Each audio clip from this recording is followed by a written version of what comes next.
Hello and welcome to News from the Hive. I'm your host, Gerardo Chagoya, the editor-in-chief at the Hornet newspaper, Fullerton College's independent student news outlet. And today I'm joined by the new president of Fullerton College, Dr. Cynthia Olivo. Welcome, Dr. Olivo. Thank you so much. Yeah, thank you for being with us. Absolutely. Thank you for the invitation. Of course, anytime.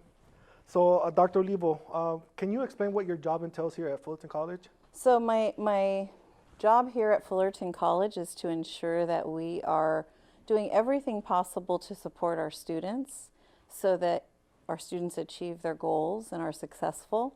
At the end of the day, that's what really drives me to keep going and do a great job. You spent 15 years at Pasadena City College. Yes. And you're currently on your 28th year in higher education, right? Yes. Was there a moment in your life that led you want to be a college president?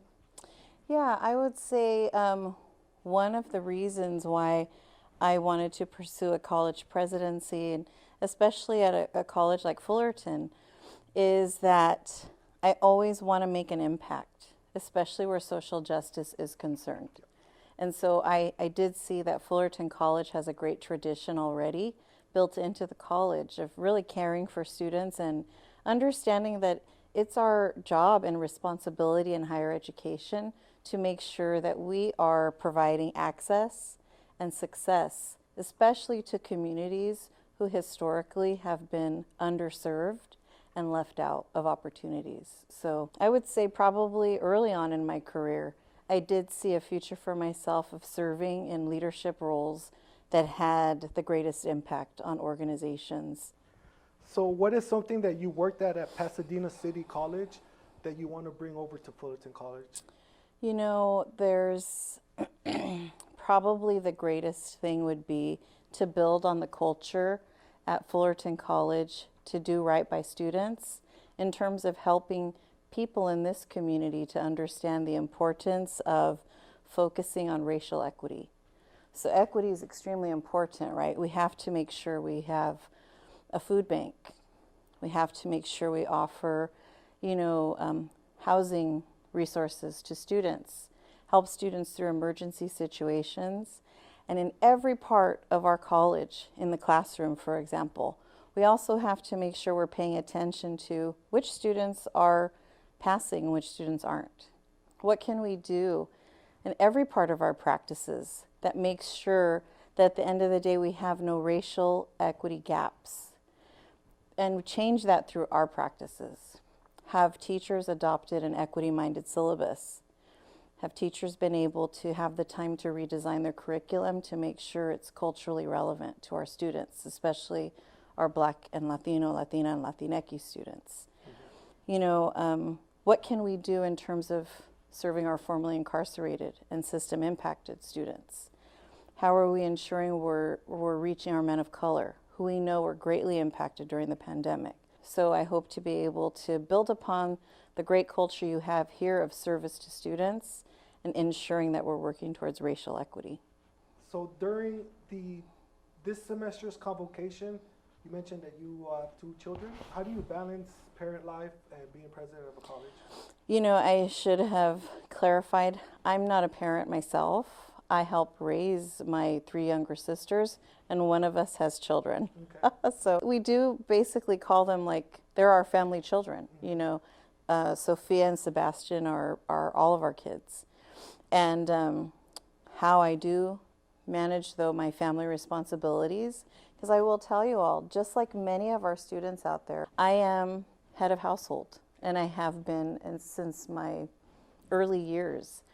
What it did is it helped me to understand how to be responsible at a very young age. And when I say I'm head of household, I don't pronounce that to my family, my mom or my sister, right?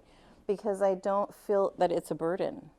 I feel that it is a blessing for me to be able to give back to my single mom who did so much to raise myself and my 3 younger sisters to make sure we all went to college. So me paying the mortgage and all of the bills since an early age, to me, I love giving back to my family. I balance through just making sure I spend family time and that I'm responsive when my family needs me and making them a part of this job, my career. I brought them to the meeting where my contract got approved. because I know my family needed to see like I'm switching from one place to another, and especially the little ones. You know, they used to say, when I grew up, I want to work at Pasadena City College. So I had to help them see. Now they can work at Fullerton College. Yeah. So another thing is, you and I have a lot in common. I mean, you mentioned that your grandparents were farm workers. Yep. My grandparents were farm workers too. Uh-huh. They were through the Braceros program between the Oh. U.S. and Mexico. Nice. So how, throughout their hard work and perseverance to succeed, how did that inspire you in your everyday life? Oh my gosh. You know, my grandparents are everything. They are a true inspiration to me. Not only did they physically work hard, they also were the matriarch and patriarch, right? These wise people who we all would turn to for emotional support, for, you know, just the feeling of being loved and cared for. Right. And it was everyone in my family. Like, they had 10 children, and I have 100 cousins, and all of us, we all could go to these two amazing people, and they would just pour into us and, you know, provide us with the consejos, like the guidance that we needed to keep pushing forward. And I will say, you know, my mom, she's a tough mom, but she would remind me when I would complain and say, oh, I have to write like this 10-page paper and it's so tiring. And she's like, oh, really? Are you like your grandparents and your aunts and uncles? They were under a hot sun, bent over, hard, you know, like their back was hurting, picking, and I would be like, dang, yeah, no. Makes you puts it in perspective. It right? does. Yeah. So she always reminded me, yeah, you might be working hard, but you're not working as hard as they did. And, you know, you have like, basically you got to pay it back to your family. Your familia paved the way for you to do this. So I just always think about them because they also overcame a lot of racism. You know, my grandma and my grandpa told us stories about what they experienced, and I don't know what helped them to get through except for the love of family, right? My grandma went to a segregated Mexican school in Laverne, California, and this is when right here where we are, right, the Mexican problem was what school districts would do is create these dilapidated school buildings, leftover textbooks, and the curriculum that really forced kids into certain jobs, right? So in many ways, poverty was manufactured. And I'm just proud of my grandparents who took those circumstances and became rich in so many other more important ways, right? Rich in love, rich in family, our cultura, and remaining tight. And I just always draw upon them and that kind of brilliance that they had. We have a large population of undocumented students on campus. Yeah. As the Fullerton College president, what can you do, or what are you planning to do to help them reach their goals? Yeah, I will say, you know, when I was an undergraduate student, I was an activist, and that's at the core of my leadership always. Yeah.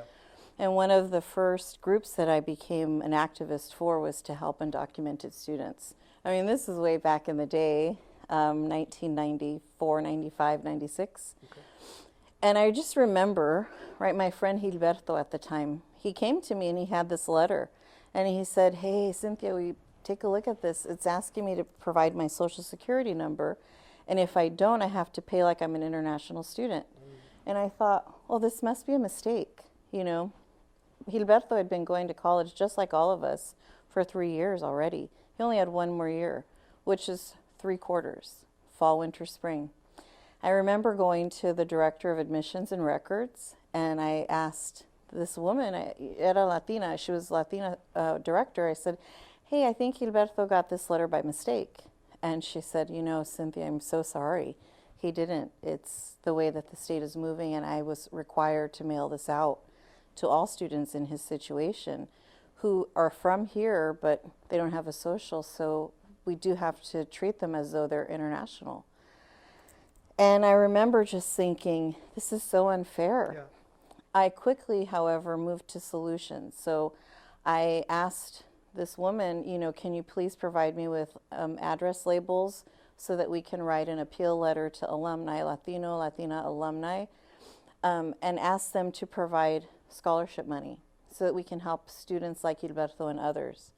And then I started to just be a spokesperson for undocumented students. And it was really great because at the time I met Alfred Herrera. He currently works at UCLA, and he had a great scholarship guide that said, you know, here are all the scholarships where residency is not a determining factor for receiving the funds. And I created one that was tailored to the Inland Empire where I was located.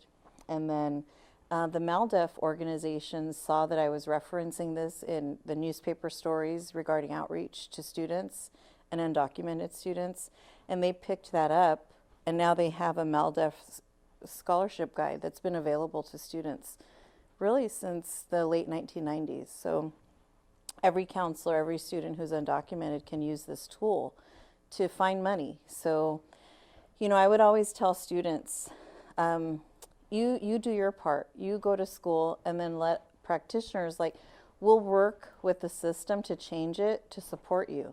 And here, I'm really happy that we have a Dreamer Center, we have a staff member, we have scholarship funds, and I'll just continue to make sure we keep those resources in place and grow them as well. Very good. So, how big was Sal Castro's influence on you?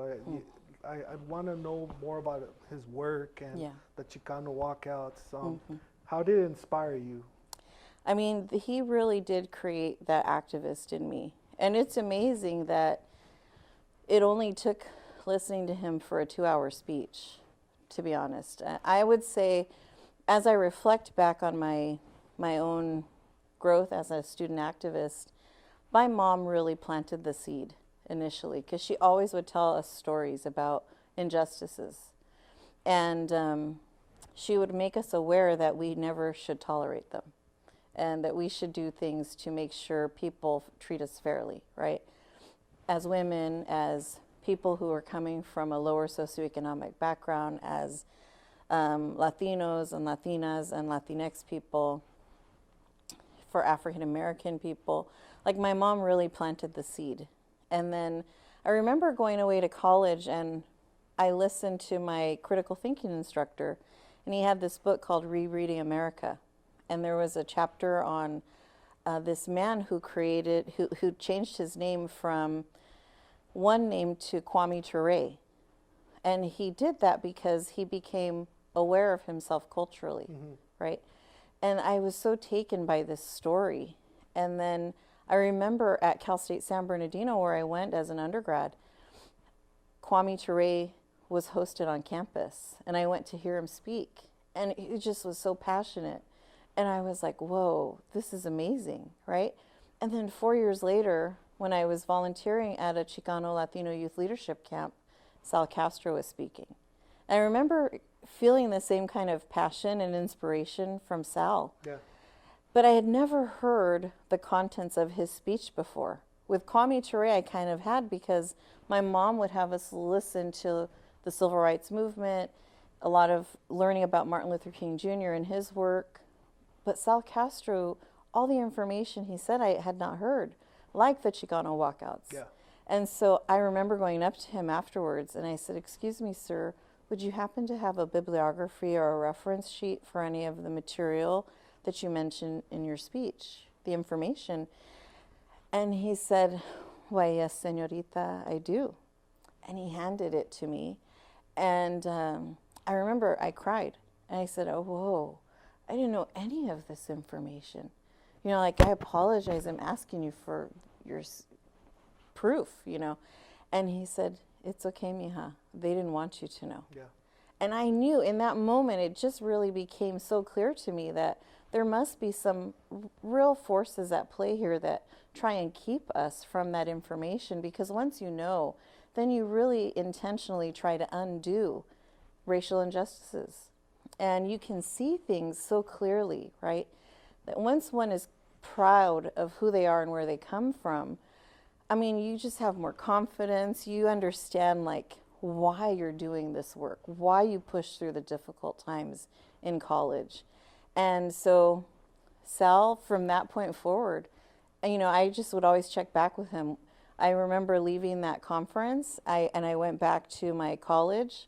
I went inactive in my traditional sorority. I mean, I had just been named Greek Woman of the Year because I organized all the women to, basically sign a petition against this very sexist T-shirt that these fraternities had depicting women.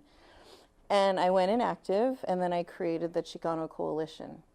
I just invited all the Latino organizations on campus. We created a coalition, and then we organized Marcha contra la Proposición 187, Prop 187, and then just remained organized to address undocumented student issues. And, it was just this height of my activism, and Sal was so proud of me. And then he just really was impressed that it was from that point, forward that I just continued to do and act and be there for our community. And so he encouraged me to get a master's and then to get a doctorate every step of the way. And I will tell you, he called me when I was at PCC. We always stayed in touch. I saw him every year from that point forward. I ended up leading that Chicano Latino youth organization for 10 to 12 years. It became the topic of my dissertation, and Sal knew and was cheering me on every step of the way. And, he always would just remind us that day that he organized 20,000 youth, Latino youth, to walk out of their school demanding better conditions in education, that it was just this pivotal moment, and that we as leaders and educators always had that potential to make sure we were doing right by our students, and if things weren't going right, that we could empower our students to demand what they deserve. That's what I really appreciated about him as a leader. I appreciated everything you just said on Sal Castro. We all had mentors growing up. I had a mentor too out in Torrance. His name was Bill Doak. Shout out to Bill Doak. He no longer is alive, but I appreciate everything he did for me growing up. He kept me off. I grew up in a single parent household too, by the way, my mom. So our resources were pretty bleak, you can say. But he definitely kept me grounded, focused, and I appreciate everything you just said about your mentor. That's amazing. Thank you for sharing that. Thank you. Yeah. Now, as president of the campus, what do you think you'll do different in this role that past presidents didn't do, and you can improve for students in their college aspect and every aspect of college life? Yeah, I will say I don't know the previous presidents very well, but I know the era that I'm leading in, which is there's been a pandemic, there is still one, right? A global pandemic. And there's also this era of racial reckoning. Now people really cannot deny that racism exists, because we just came through this era where we all saw it happening before our very eyes in every corner of our world, right? So I will say, as a president leading during this time, I will make sure that we're paying attention to health and wellness of everyone, the people who work here and our students. And then also that we are intentionally addressing issues as it pertains to race relations, and racial equity, so that we ensure our college feels so comfortable for all students, especially our Black students, our men of color, our Latino and Latina and Latinx students, that we create the college that you deserve. Right. And to be in touch with what you all say we need to be doing. I truly believe we are co-creators of this college. And if we stay close to what students need, we'll be successful. I hope that people really see that I look towards student voices to inform our work. So I think that's something I'll do different than other presidents, is really stay close to student voice to make sure that we are doing what you need us to do. So these next questions are from Hornet staff. You already kind of touched on some of the topics. I want to get your point. So students would like to know your views on homelessness. There was a proposed affordable housing. Is this something that's still happening? Yeah, my views on homelessness and housing insecurities for students, I think it's an opportunity for colleges to really work towards solutions with agencies that exist in our community, right? So I'm not sure what proposal existed for Fullerton College. I know that North Orange County Community College District worked on an assessment and determined that Cypress College was the college that had the land to pursue the grant from the state. Fullerton College is pretty landlocked, right? So I know that I heard the proposal and I was curious. You know, I'm sitting in the board meeting, I was like, why is not Fullerton College included here? And then that's when I learned it's because we're landlocked and Cypress has room for it, right?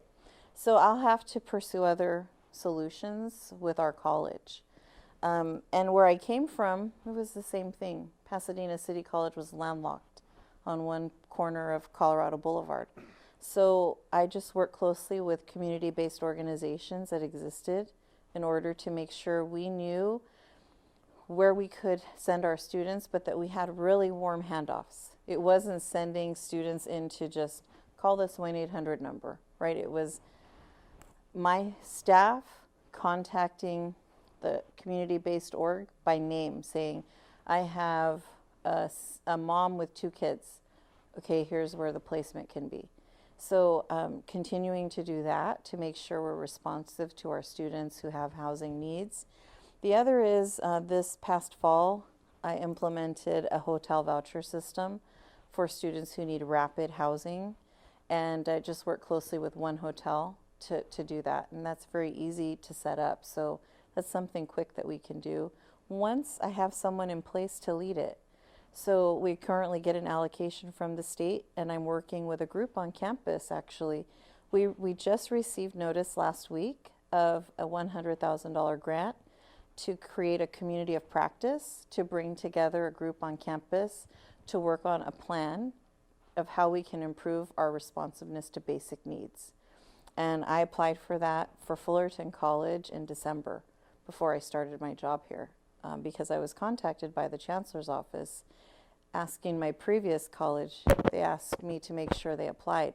And I said, hey, I'm moving. So can I make sure the new college where I'm going applies? And they said yes. So we just got it. And I'm really pleased with that, so that way we can improve our services for students with housing. So please, all students watching this, go to the Hornet Food Bank. There is a staff member there from Pathways of Hope, and he has housing resources for you. And thank you for that. And Yeah. then a real hard-hitting question. Yes. What does your music library look like? You mentioned Gwen Stefani. I believe she's a Fullerton College alumni. Yeah. And Salt and Pepper, I believe you mentioned them at one point. Yes. Shout out to Gwen Stefani. Yes, Gwen Stefani, What does your we library want look you like? here. You know, gosh, so my 2022 playlist, it's really eclectic. Like I have hip hop, Yeah. R&B, rancheras, norteños. I love gospel. Mm-hmm. When I've gone to karaoke, I kind of know all songs. I love music. You karaoke? Yes. Yeah, I love music. It. So there's probably not a song or a genre that I wouldn't know. Mm-hmm. And love. Very good. Well, Dr. Olivio, thank you for being with us at News from the Hive. I'm your host, Gerardo Chagoya, Editor-in-Chief at the Hornet Newspaper, and this is News from the Hive.